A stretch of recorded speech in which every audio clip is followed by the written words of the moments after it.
Happy Friday and Happy New Year. Welcome to Full Fashion Finish Strong Friday.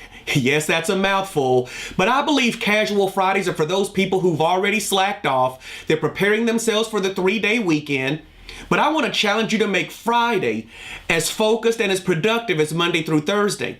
The weekend is here for balance. I know, friends, family, food, church, sports. But for now, let's remain focused.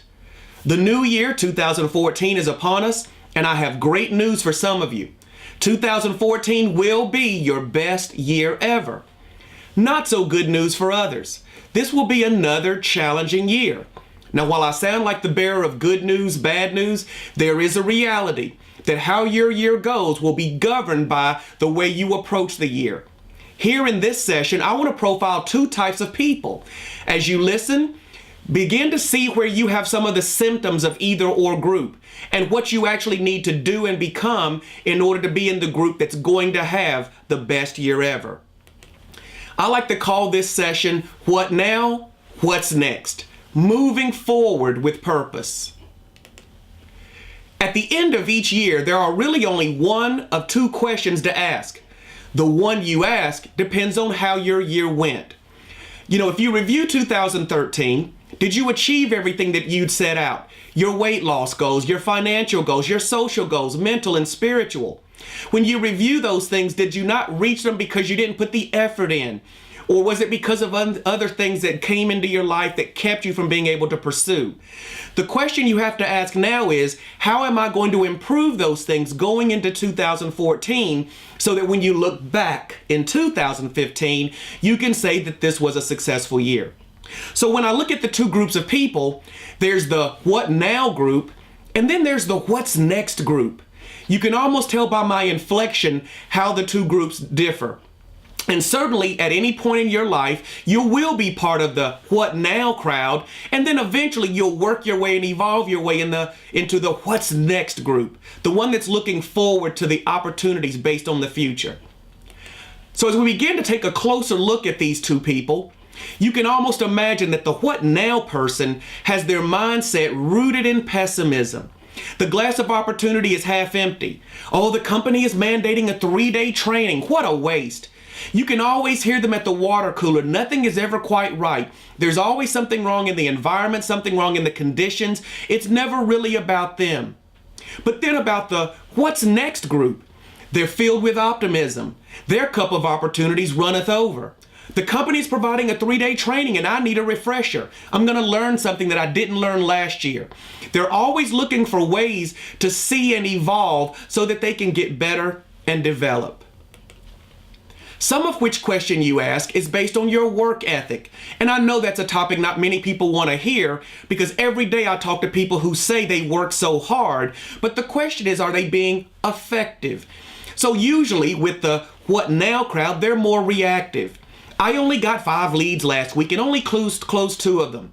The manager is making us make 100 phone calls a day. What now? The what's next people look at it again with a cup full of opportunity, looking how they can get better and evolve. I received 5 opportunities last week. I closed 2, and I got 5 referrals besides. The new 100 phone call program will keep me focused on new business opportunities. The same thing is happening to both people. It is a matter of their mindset, their work ethic, and how they view what's being done. Some of which question you ask is based on your faith.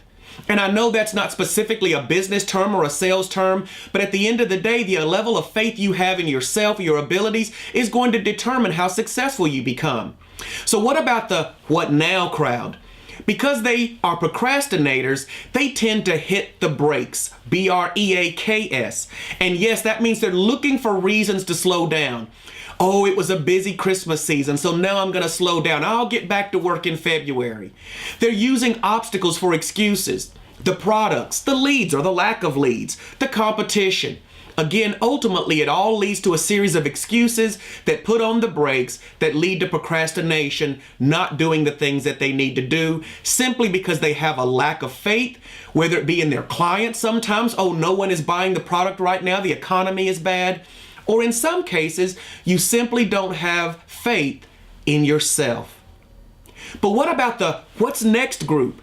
They're trying to accelerate. They're hitting the gas. They're looking for fresh opportunities, new ways to get business, new ways to cultivate their business, to create systems versus simply producing year round. They're using obstacles to look for answers. I always say that when you're trying to conquer fear, that there is a bridge for every barrier. So if you look for those answers, you will find them. And then they operate in faithfulness. And that means trusting the process. And I use a biblical statement here that says seed, time, and harvest. Believe me, if you do direct mail to get some of your business, the direct mail you send out is the seed. The amount of time it takes for the business reply card, the BRC, to come back is the time. But the leads you receive back, the prospects that you turn into clients, that you turn into raving fans, who then give you referrals, that's your harvest. The what's next people are accelerating, looking for those answers, and they trust that process. But they also trust themselves. They understand that sales is a tough business and that many of us fall into sales, but then we fall in love. But they know that they've been called to this and they can see the nobility in what they're doing. They also realize that they have been gifted. Everyone within the sound of my voice has been gifted with something. The key will be to find it and use it for its greatest and highest good. Now, I like to get to a part where a lot of people begin to say, well, Brandon, you're talking about optimism and you're talking about what's next, and now I'm getting excited. I don't want to be the what now type of person. But I always warn every individual, no matter where your life is right now, in the mercurial ups and downs, a storm is coming. We all saw storms in 2006, 7, and 8 through the economic contagion and contraction. We've seen various storms here in the economy, in the politics, and we see the things that happen within industries. How you weather the storm is determined by how you built your house. Preparation, getting ready for a storm, is not about fear. It's not about gloom and doom. It's about being ready, preparing for the worst, and yes, you can say it, expecting the best. So the Bible talks about a tale of two houses, and I'll use it in parable form here just to outline the differences in the what now versus the what's next people.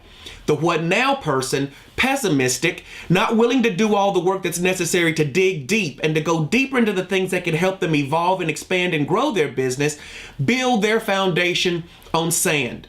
It's an unstable foundation. It's not proven to hold up under the weight and the pressure of storms. It looks solid, they look busy until it's tested with adversity and challenges. But the storm reveals the flaws. I know people, including myself, that actually prospered even further in the contagion. Opportunity is where you find it. Again, bridges for every obstacle. But at the end of the day, when the storm revealed the flaws in the what now person's foundation, ultimately it falls. But those what next people dig deeper. And I always say the expression that smart can skim the surface, but genius has to go deep. Those things that are lasting go deeper. It's on a solid foundation. It's unmovable when faced with adversity and challenges. The storm reveals the deep character that's been entrenched in these people based on the way they conduct their business. Oh, I drop my 100 pieces of mail every week. I make my 100 phone calls every day. In and out of good economies, in and out of good season, regardless of the circumstances, they are doing the basics, the things that build deep, strong, rooted foundation. And when the storms come, that house withstands and stands. It's the same storm, same environment, same circumstances, but one falls and one stands. So after the storm, there are people that make it happen and those that asked, what happened? Which group do you want to be in? So I know right now everybody wants to go from being a what now type of person to a what's next person. What do you have to do to get to that point? The first thing you have to do is contemplate. You've got to begin to ask yourself the tough questions, the deeper questions. Am I really doing all the things I could be doing to be successful? And are the things I'm doing effective? If they're not effective after you do that, you've got to evaluate and begin to quantitatively and yes, qualitatively, subjectively review the things that you're doing and make sure that they're effective. But then as you go through the process, you've got to activate new ways of thinking, activate new systems, new programs, get tapped into different things. And then as you find the circle of success, a cycle of success that will work, is to keep that moving and to repeat it. You'll see a lot of that information here on the website, particularly in the Taking Care of Business Tuesday, where we're doing our E4 program. I invite you to go there on Tuesday and look at the information that I've provided. It will help you become a what's next type of person. Because the only thing that can buy the future is today. That goes ultimately back to the seed, something you plant today, the time, the process, and then the harvest, the sale, the referral, the being in the top 10, the coming out of the 80%, the getting to a higher ranking within your organization, building a business system. So right now, I encourage you to finish strong this Friday, to go deeper if you need to into the areas of your process, your business, in order to make it more successful. But it's time to focus on what's next. Until next time, this is Brandon Clay, and I'm wishing you money, power, and success.